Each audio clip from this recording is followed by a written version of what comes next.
وی د الله پاک رضا د مور پلار په رضا کې ده او د الله پاک ناراضګي د مور پلار په ناراضګۍ کې ده. السلام علیکم ورحمت الله وبرکاته. ملګرو څنګه یې ښه برابرې ملګرو دې سایډ لا به درته دا ویډیو ښکاري. دا د یو پلار پر یاد دی کوم چې خپلو زامنو ډېر زیات وهلی دی، د دیر سره تعلق ساتي. دا بابا خپلو زامنو وهلی دی، وایي ګیرې هم رانه ویستله، ډېرې زیاتې خیرې ورته کوي او کله چې هم خپل پلار بچو ته خیرې شروع کړي نو د هغې تباهي حد درهغه ځای نه شروع شي. دا بابا د خپلو زامنو ته ډېرې زیاتې خیرې کوي. الله پاک دې وایي د حامان او د فرعون سره پاڅوي.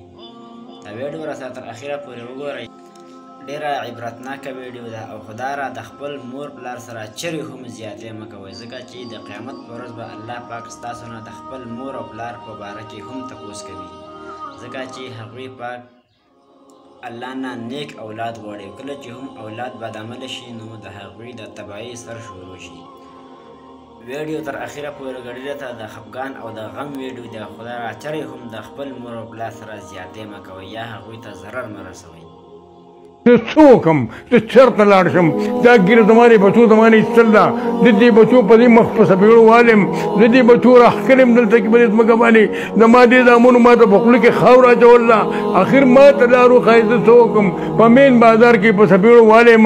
دا دنیا خبر ده، د واړۍ دا ټول خلک خبر دی چې زما سره دا بچي کوم روزګار کوي. ای مسلمانانو درخواست درته کوم، سوال درته کوم چې ټول پې نالت ووایې او ټول ورته ووایي چې نالت الله په تا باندې او الله پاک دې د ابي بن خلف فرعون